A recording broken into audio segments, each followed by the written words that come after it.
안녕하세요. 국민공감 토크 우리나라 대한민국 진행을 맡은 국민통합위원회 위원 김희정입니다. 흔히 MZ라고 하죠. 2030 세대가 직접 겪고 있는 우리 사회의 갈등 문제를 짚어보고 그 해법도 찾아보려고 합니다. 함께 지혜를 모아주실 두 분 바로 모시겠습니다.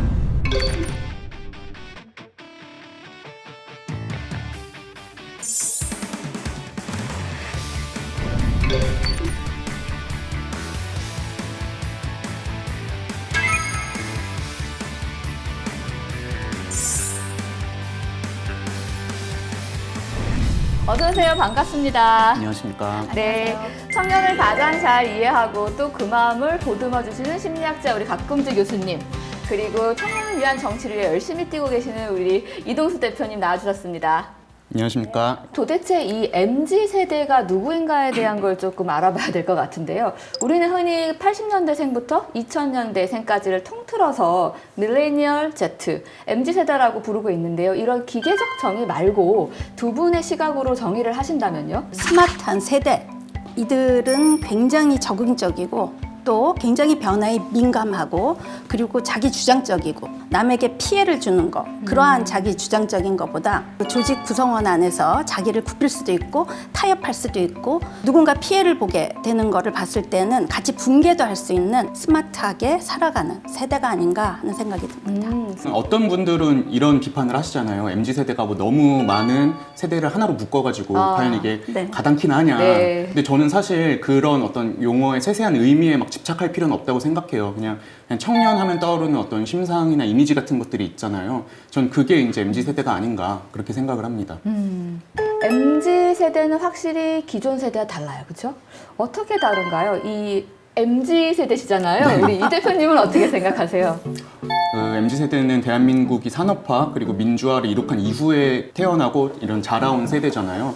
이제 선진국이 된 대한민국으로서의 어떤 그 시대상 아니면 가치 이런 것들을 이제 내재한 세대라고 생각을 하는데요. 집단적으로 추구하는 이념 뭐 이런 게 없이 그냥 어떤 다양성과 개성을 존중하는 선진국으로서의 어떤 자부심을 갖고 있는, 이게 이제 조금은 다른 차이가 아닌가 그렇게 생각합니다.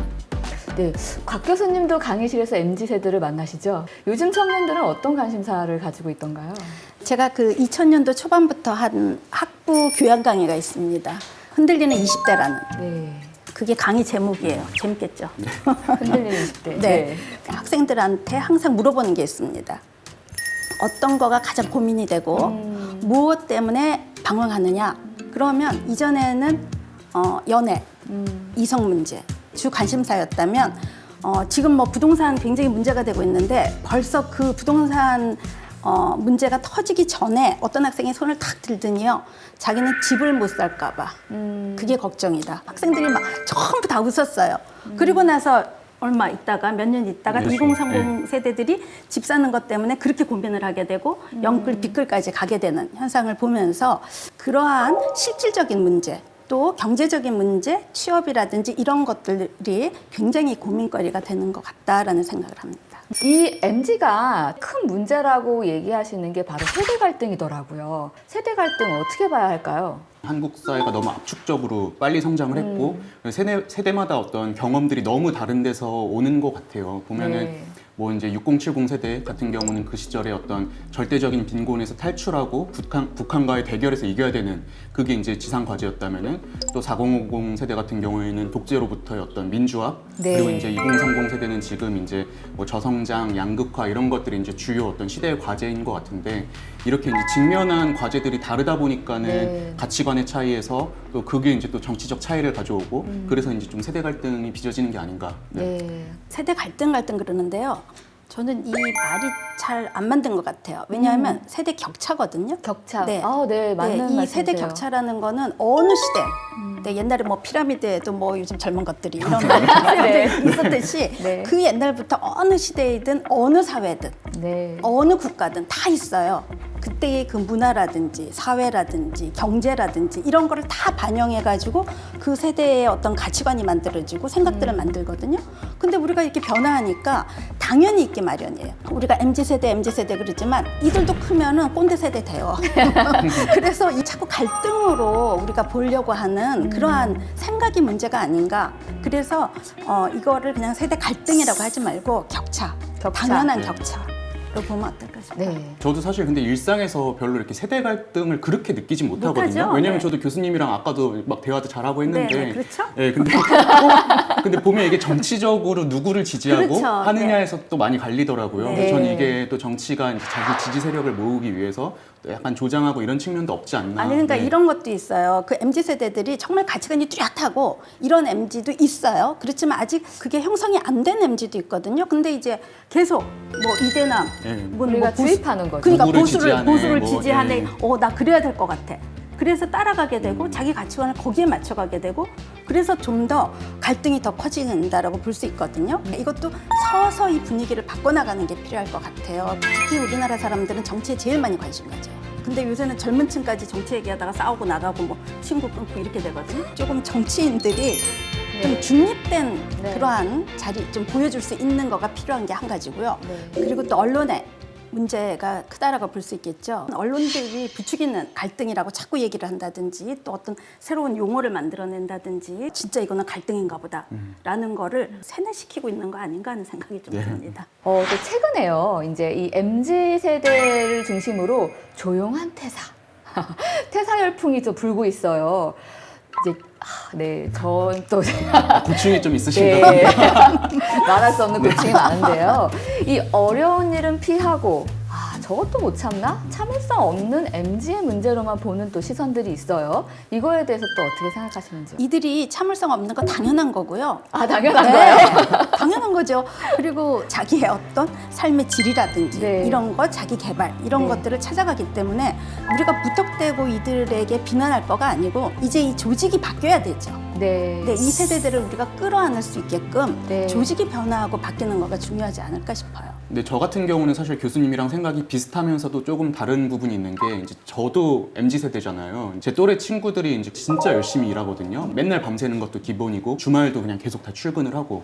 근데 이 친구들의 어떤 특징을 보니까는 성취에 대한 어떤 욕구가 강하고 또 그만큼 본인도 이제 보상을 받는다고 생각을 해요. 근데 이제 이런 말씀하신 것처럼 뭐 조용한 퇴사나 아니면은 이제 워라밸 챙기는 그런 MZ 세대의 모습은 사실은 제가 봤을 때 어떤 회사에 대한 기대가 없어서 그런 게 아닐까? 과거에는 뭐 국가 경제 전체가 이제 발전하던 시절이었고 이 월급이 계속 늘어나고 또 회사도 정년을 보장해주고 뭐 이런 것들이 있었는데 저희 세대 같은 경우는 어떤 정년 같은 건 꿈도 꿀 수 없고 아무리 괜찮은 월급을 받는다고 하더라도 집을 사기엔 진짜 터무니없이 작은 그런 임금이 돼버리니까는 그런 조용한 퇴사나 이런 열풍으로 이어진 게 아닌가 싶습니다. MZ가 추구하는 일자리의 그 가치 그리고 기업이 줄 수 있는 이 가치가 서로 충돌하는 게 아닌가라는 생각도 또 드네요. 그 조선소 요즘에 사람 못 구해서 난리잖아요. 네. 베스트 댓글 중에 되게 감명 깊었던 게 예전에 조선업계가 불황 때 그 선배 노동자들 어떻게 대했었냐. 지금 그 임금 받고서 거기서 일하고 싶겠느냐라고 누가 얘기를 하더라고요. 꼭 뭐 MZ세대의 어떤 탓이나 이런 것뿐만이 아니라 사회 전반적으로 좀 고민해봐야 되지 않나. 네. 그렇다면 우리가 이 2030 MZ가 추구하는 가치, 이 가치는 그럼 무엇라고 보면 좋을까요? 가장 중요한 거가 자기 성장, 자기 개발, 일을 해서 뭔가 성장이 얻어지는가 그게 보상인 것 같거든요. 그러한 의미 있는 일을 만나게 되면은 지금 얘기한 것처럼 열정을 다해서 일을 하게 되고요. 그 의미를 찾는 동안에 굉장히 방황을 많이 하고 있어요. 그게 젊은 세대잖아요. 그래서 조금은 이 의미와 가치를 찾기 위해서 방황하는 거를 좀 봐주는 거? 일단은 내가 이 조직을 믿을 수가 있고 여기서 같이 성장할 수가 있고 내가 더 여기서 뭔가 배울 게 있다라는 걸 가지게 되면 이들은 열심히 일을 하게 돼요. 그러한 노력들이 우리 기성세대에서 나는 부족하지 않았나 하는 생각이 듭니다. 저 같은 경우는 아무래도 요즘 사회적으로 문제가 많이 됐던 공정이 아닌가 싶어요. 네, 공정. 근데 물론 이제 절대적인 것만 놓고 봤을 때는 기성세대가 훨씬 더 불합리하고 부조리한 시대에 살았다는 건 저도 인정을 하거든요. 네. 근데 이제 그때와 지금의 감사합니다. 인정해주세요. 정말 불합리했거든요. 사실 이제 절대적인 공정성만 놓고 봤을 땐 지금이 이제 훨씬 더 공정한 시대라고 저는 생각을 하는데, 근데 이제 그때와 지금의 차이가 뭔가 했을 때 저는 어떤 승패에 따른 보상의 격차가 훨씬 벌어졌다는 점인 것 같아요. 왜냐면 예전에는 이제 뭐 비록 이제 내 눈앞에서 불공정한 일이 벌어지더라도 그게 내 인생의 어떤 진로를 뭐 막거나 뭐 해치거나 이러지 않았는데, 사실 요즘은 뭐 0.1점 차이로도 대학이든 취업이든 당락이 갈리고, 또 그게 이제 들어가느냐 마느냐에 따라서 또 삶의 격차가 어마어마하게 벌어지잖아요. 그래서 저는 패자부활전이 점점 없어지고 있는 이런 시대적 상황이 공정에 이제 집착하게 만드는 요인이 아닌가 싶습니다.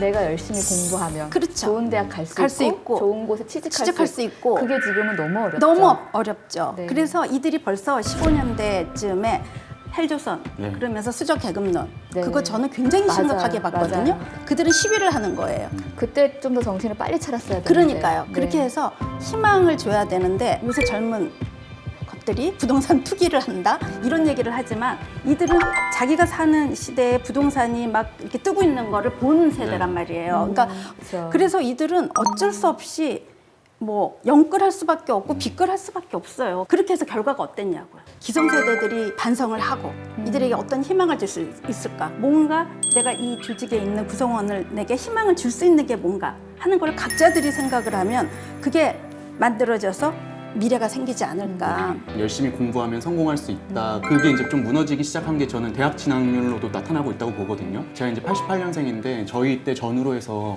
대학 진학률이 80%가 넘었었어요. 근데 요즘은 보니까 60%대로 네네. 낮아졌더라고요. 거기에 있는 정서가 어차피 뭐 대학 나와봤자 뭐 취업도 힘들고, 취업도 힘들고. 돈 네. 벌어봤자고 네. 그럴 바에는 그냥 코인하는 게 낫다라고 뭐 물론 이렇게 생각하는 사람들이 네. 많지는 않겠지만 그런 게 이제 전반적으로 많아요. 예, 나 대학 가는 거 안 가고 취업 바로 했어요.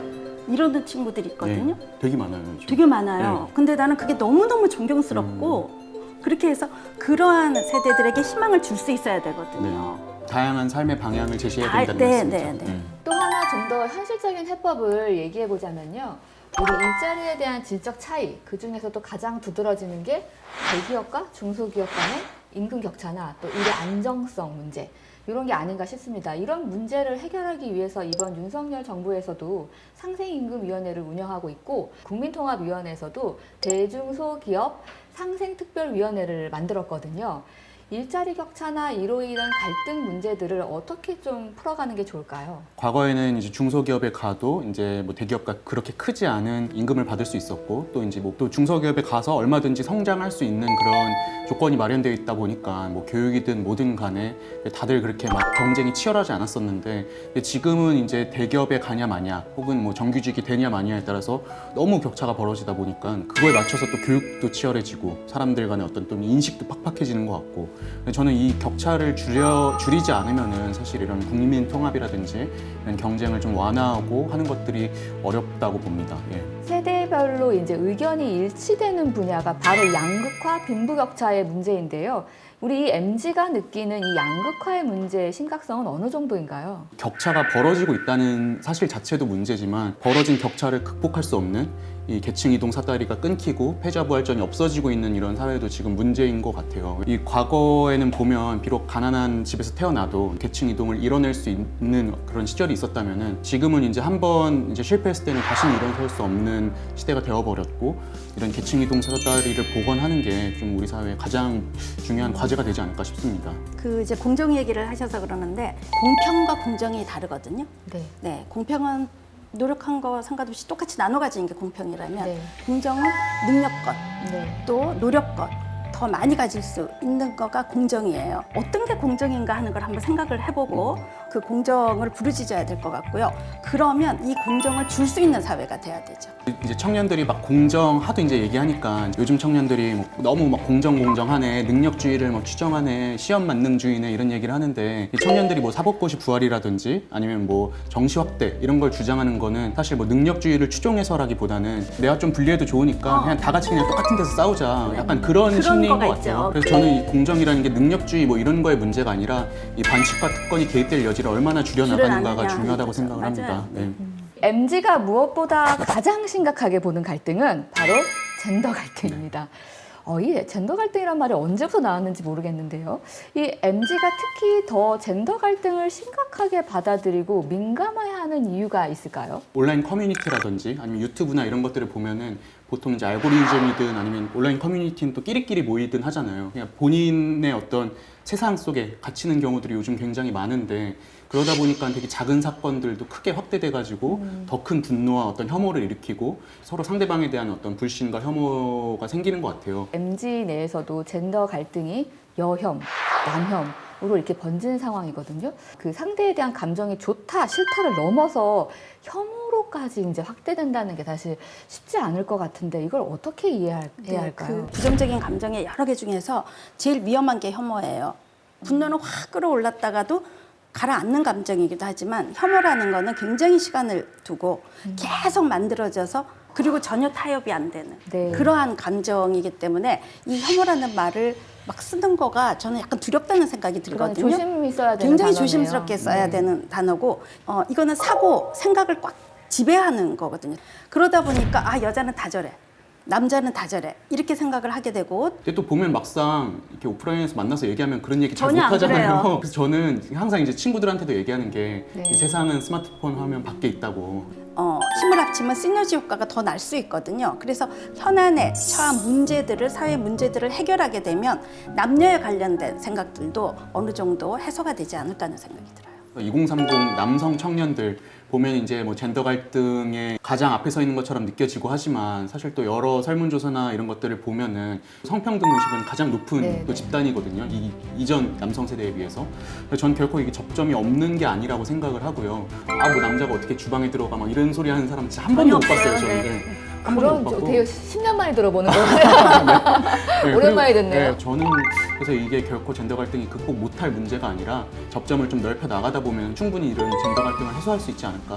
사회의 여러 갈등들, 세대 양극화 그리고 젠더 그 갈등까지 차분히 좀 얘기를 나눠봤는데요. 이 갈등 관리는 어떻게 해나가는 게 좋을까요? 네, 저 같은 경우는 사실 갈등이 없는 사회는 있을 수 없다고 생각해요. 그냥 좀 건강하죠, 네, 오히려. 그렇죠. 그쵸, 오히려 네, 네. 없는 게 이상한 사회라고 네. 생각하고 갈등은 있을 수밖에 없는데 문제는 이 갈등이 이제 뭐 어떤 대화의 여지가 전혀 없어지는 쪽으로 가버리면 저는 문제가 된다고 생각을 하고요. 양극화돼 가면서 서로 대화도 없어지고 어떤 타협이나 어떤 합의점도 점점 사라지고 있는데 저희는 이 가운데 중첩되는 이 합의할 수 있는 부분들을 넓혀 나가는 게 우리가 갈등을 좀 지혜롭게 풀어 나가는 방법이 될 수 있지 않을까 그렇게 생각을 해요. 소통을 열심히 해야겠군요. 네. 네. 혹시 이 2030에게 당부하고 싶은 말씀도 있으실까요? 가장 중요한 거가 뭔가를 너무 완벽한 거를 추구하려고 하는 그러한 것들이 있지 않나 하는 생각이 들거든요. 뭔가 완벽해져야지 그때 나는 다 하겠다라고 생각을 하는 경우들이 있는데요. 그렇게 너무 완벽하게 생각해서 다 이루어지는 게 인생이 아니잖아요. 라떼는 말이야. 네. 그래서 이걸 자꾸 여러 가지를 해보는 거가 필요하지 않을까. 여러 가지를 시도해보다 보면은 자기가 정말 원하는 거를 찾을 수가 있거든요. 좀 뭔가 많은 모임도 하고 사람들도 만나고 그래서 남자, 여자에 대한 편견을 자기가 가지고 있는 거를 깨우칠 수 있고 그러한 것들을 계속 만들어가는 거가 중요하지 않을까 싶어요. 네, 네. 이 대표님은 동세대에게 어떤 말씀을 전해주고 싶으세요? 저희 세대가 좀 이제는 자신감을 가졌으면 좋겠다. 그래서 이제 저희가 2030 세대가 이제 정치권의 캐스팅 보트로서 자리매김을 했고 목소리를 낼 힘을 이제 갖게 됐으니까 좀 자신감을 갖고 우리가 조금 더 이제 우리의 삶을 개척해 나가는데 관심을 기울였으면 좋겠다. 어느덧 이제 마무리를 할 시간인데요. 그 두 분께서 생각하시는 국민 통합이란 어떤 모습일까요? 네, 통합 말로만 하고 있는 것 같아서요. 아이고, 이제 벌써 네. 식상해지죠. 네. 통합은 이거 말로 하는 거 아니거든요. 네, 공론화하고 뭐 이렇게 볼 수 있지 않나 저렇게 볼 수 있지 않나 하는 생각들을 그냥 쫙 던져주는 거. 그렇게 해서 우리가 반대적인 생각도 할 수 있다 하는 걸 거기서 네. 만들어지게 하는 거가 필요할 것 같고요. 이 세대 간 통합을 위해서 가장 중요한 거는 저는 기성세대가 이 젊은 세대를 이해해야 된다. MZ세대를 이해해야 한다. 요즘 것들이 아니고요. 기성세대는 MZ세대가 살았던 시대도 다 살았어요. 뭐 이들은 어떤 특성을 갖고 있나라고 맞춰줘야 되는 게 필요하죠. 도리어 MZ세대 요즘 왜 이래 이렇게 구분을 짓고 있는 우리가 네. 만들고 있는 것 같다는 생각이 들어서 네. 조금은 더 포용, 관용하는 나이 든 세대가 됩시다. 네. 어떻게 생각하세요? 대화와 어떤 타협 그리고 이해의 어떤 여지를 넓히는 거라고 생각을 해요. 지금 보면 뭐 비대면 사이니 뭐니 해서 이제 점점 대면하고 소통하는 기회가 줄어지다 보니까는 인터넷상에서 서로 이제 또 시기하고 질투하고 혐오하고, 그래서 저는 이제 좀 직접 이렇게 대면하고 또 만나서 이야기도 나누면서 서로 이제 이해의 폭도 넓히고 네. 그러다 보면 점점 이제 또 통합에 가까워지지 않을까 그렇게 생각을 합니다. 네. 지금까지 통합이라는 큰 목표를 향해서 그 2030 MZ세대의 집중의 대화를 나눴는데요. 진정한 통합이란 모든 구성원의 뜻이 하나로 통일되는 게 아니라 모든 구성원이 논의의 장에 함께 설 수 있는 데서 시작되는 게 아닐까 싶습니다. 대통령 직속 국민통합위원회는 앞으로도 계속 이렇게 여러분들과 대화를 통해 소통하고 지혜를 구하겠습니다. 오늘은 여기서 이만 인사를 나눌게요. 우리 박근주 교수님, 이동수 대표님 감사합니다. 감사합니다. 고생하셨습니다. 감사합니다.